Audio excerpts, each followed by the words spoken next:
And we are back. Power Rankings, Week 13 edition.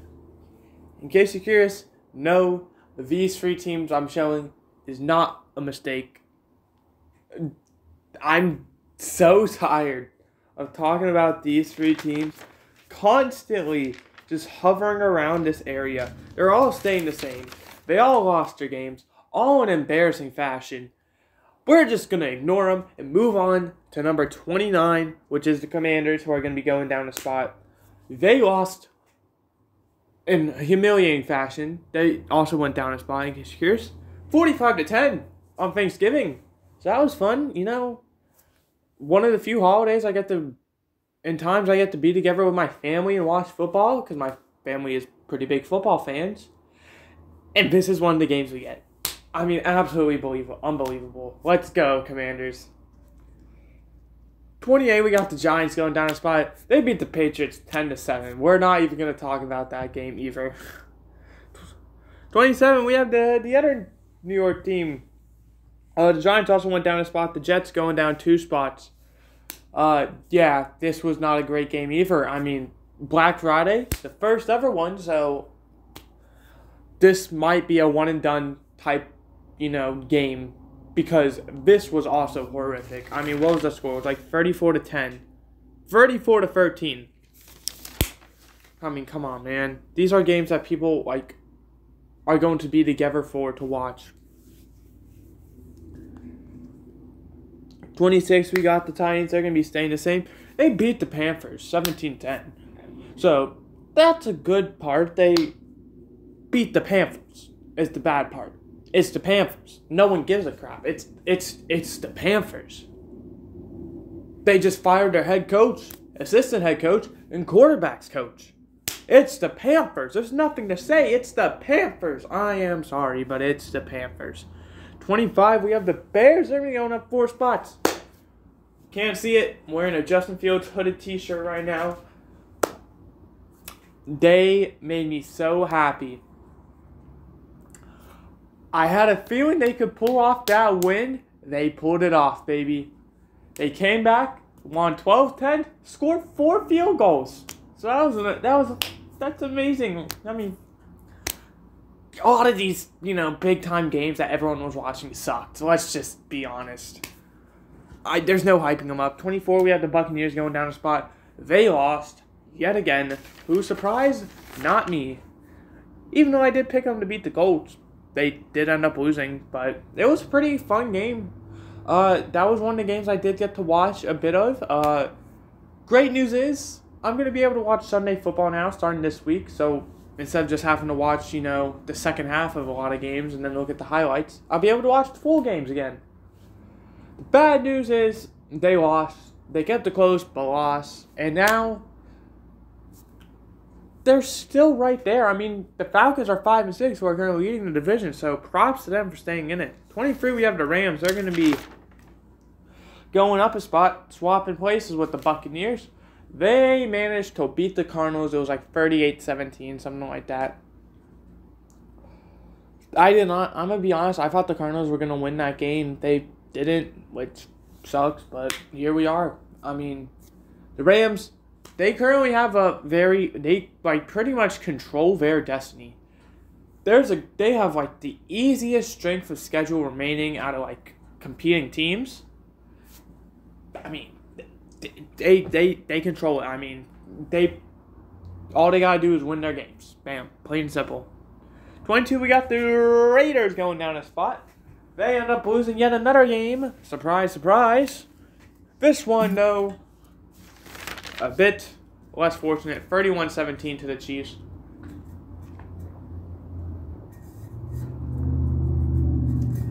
A game where they were at 1 point up, 17-7.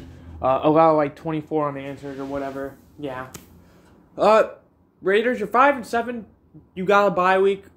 I feel like this week's going to kind of tell how your playoff chances are going to form. Considering how other teams do. 21, we got the Saints. And we're actually going to talk about number 20 as the Falcons. Saints go down 2 spots. Falcons staying the same. The Falcons actually beat the Saints 24-15 to take over in the NFC South. They now lead and are now sitting at a pretty the 4th seed in the NFC at 5-6. This is going to be an absolutely sad but funny but fun kind of series between these two teams and the Buccaneers for who wins the NFC South and who's going to get destroyed by either the 49ers or the Eagles. No offense to these teams, but you guys, just none of you guys are playoff teams. But lucky for you guys, one of you gets to make it. And this might be the second year in a row the NFC South has a losing team makes the playoff. Number 19, we got the Chargers down 2 spots. They lost 20-10.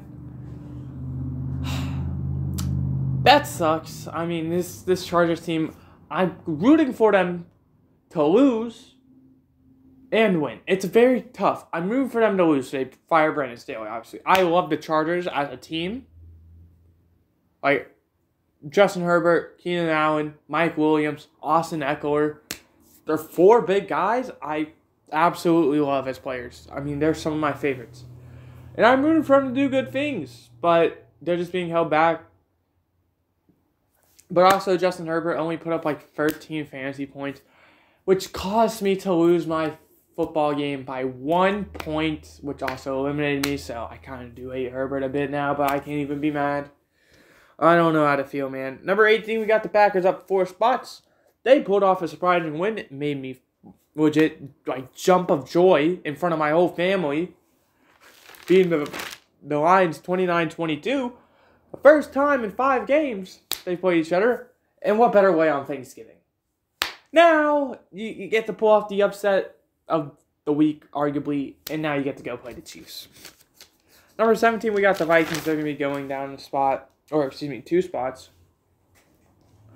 You lose 12-10 to the Bears. It looks like the Dawes magic is coming to an end. You guys control your destiny, though. You win out, you make the playoffs, so just win out. Simple as that. And you got Justin Jefferson back, so even better. 16, we got the Bengals. They're going to be going down 3 spots. Jake Browning. Oh, we're going to actually talk about this. Ooh, let's not move the Packers. 15 Steelers going up a spot. The Steelers beat the Bengals 16-10. The Steelers look pretty good. Their first 400 passing yard offense in this season. I think it was like the first time since 2021. What better way than the first week without Matt Canada? I mean, come on. The story writes itself. The Bengals, on the other hand, had a less fortunate as they ended up falling. They're 5-6, so they are, by all means, still in the playoff picture. They're on the outside looking in currently. It just sucks because, well, we thought the Bengals were going to have some magic playoff run with Joe Burrow. He gets injured. Now you got Jake Browning. And now Jake Browning kept it close with the Steelers, and you wonder, will Jake Browning be able to win some games? He's not going to. 14, we got the 3rd AFC North team in a row. The Browns going down 7 spots. They ended up losing 29-12 to the Broncos. And boy, that hurt. DTR didn't look great. PJ Walker didn't look great. Joe Flacco might get the start next week. Who knows? I have no idea.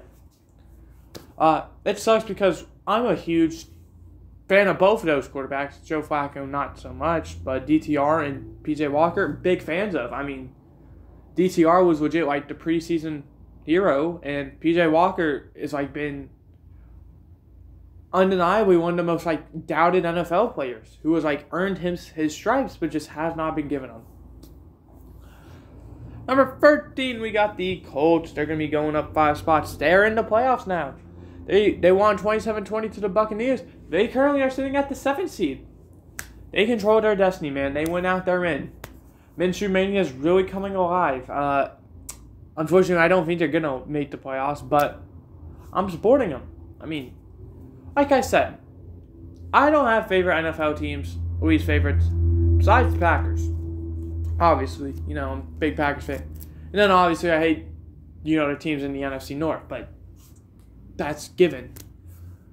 Other than that, there are some teams I like, some teams I don't, like the NFC, yada, yada, yada, like who pose a threat.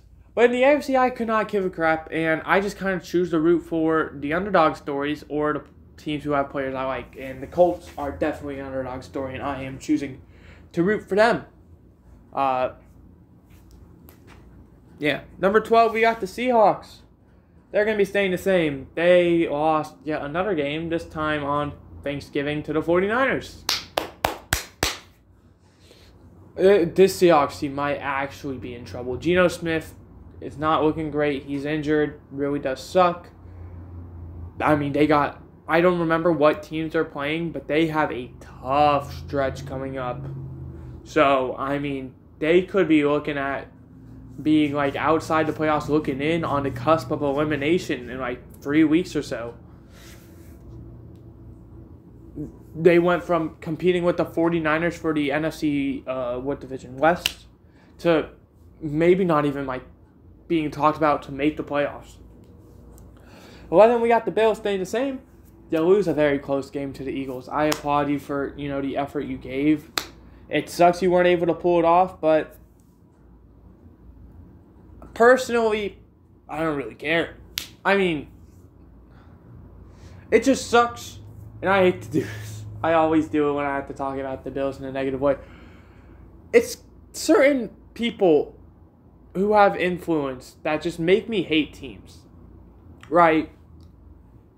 I kind of pass around, but Wyatt World, you may have heard of him, may have not. He's an NFL YouTuber. He's kind of, I don't know where he stands right now. He's not as popular as he used to be. He's still pulling in consistent. He has a fan base, a consistent one. And he just makes me hate the Bills, not because he's annoying at all, but he's just so biased. I watch him because he has some great NFL opinions, but unfortunately he just is always way too biased for it. Number 10, we got the Texans. They're going to be going nowhere. They stay the same, even though you lost. You kept it close. You did pretty much everything you could. I applaud you for that. Houston, I'm still rooting for you. You got one of my favorite players in C.J. Stroud. Yeah. And plus, another underdog story. Who doesn't like it? 9, Broncos. They're going to be going up 5 spots. This team has won 5 in a row. They were 1-5 at one point. They are 6-5 now. They are not just knocking on the door. They are banging on that playoff door. They are absolutely forcing their way in. They play the Texans next week. This is probably going to be a huge game to decide either who makes the playoffs or seeding for the playoffs. And I'm excited to watch it. It's definitely going to be on my watch list. Number 8, we got the Lions down 4 spots. You guys had a horrific first half. You had an amazing second half, so I don't know where to stand quite yet with you guys because of how inconsistent you have looked in that game. But if you can just piece it together, I believe you can. And let's be honest, you're probably making the playoffs. I just don't know how far you're going to go. Number 7, we got the Jaguars. They're going to be going up 2 spots. They gave it everything they had versus the Texans. They barely managed to pull it off. It was an amazing game. That was a game I really enjoyed watching, and I can't wait to, watch another Texans game. Unfortunately, Jaguars, I have no idea. You play the Bengals on Monday night, so I'm going to watch it because why wouldn't I? I mean, I'm free Monday night. Why wouldn't I watch it? But it's unfortunate that you have to play the Bengals because you're a really fun team to watch. It's just no one really wants to watch blowouts unless if it's, your favorite team. Dolphins up 2 spots. Destroyed the Jets on Black Friday. There's nothing else to say. They destroyed them. I mean, they did everything they could. 99-yard pick 6 to end the half. Done. They did everything. 5, Ravens up a spot. They won. That's all there is to say, man. I don't really know what to say about a lot of these games because nothing like jaw-dropping happened. They won. 20-10. It wasn't a very interesting game. Number 4, we had the 49ers. They won in great fashion against an NFC West team, pretty much solidifying themselves as the winners of the NFC West, assuming nothing bad happens. And yeah, they controlled their destiny. And they play the Eagles, so that should be such a fun game to watch. I mean, that's NFC Championship rematch. This could potentially, if the 49ers win this game, could potentially give them the 1 seed. If the 49ers lose this game, I think the Eagles more than likely have the 1 seed, unless if Detroit gives them, a run for their money, or Dallas, but I think, who knows. Speaking of Dallas, number 3, they stay the same. Chiefs, number 2, they stay the same. Eagles, number 1, they stay the same. We're going to quickly talk about them. Cowboys beat the ever-loving, crap out of the Commanders on Thanksgiving. Chiefs, they came from behind to beat the Raiders, pretty much solidifying themselves as the AFC West, winners, assuming the Broncos, maybe the Broncos have a chance, honestly. And the Eagles, number 1, they pulled off an amazing OT win versus the Bills. Granted, big concerns because the refs gave them a lot of help that game, but nonetheless, they won. That's all that matters. I hope you guys enjoyed. I did. I'll see you guys next time with predictions. Just a quick heads up. Sorry this video's out so late. I'm legit gonna upload this as soon as I'm done recording, so whenever you see it come out, that's like, just know that's when I record it. Just had a lot of busy stuff going on, with work, and then my house is in shambles. We would have to have plumbers come over twice in the span of a week, or it's gonna be 3 times now, just to get stuff fixed and keep this house, livable. So yeah, sorry about that. We finally found time to get the recordings done, so don't worry. And come next week, assuming nothing out of the blue that calls us out, needs emergency stuff again happens, we should be fine. But I hope you guys enjoyed. I did. I'll see you guys next time with predictions. Goodbye. Hope you enjoyed.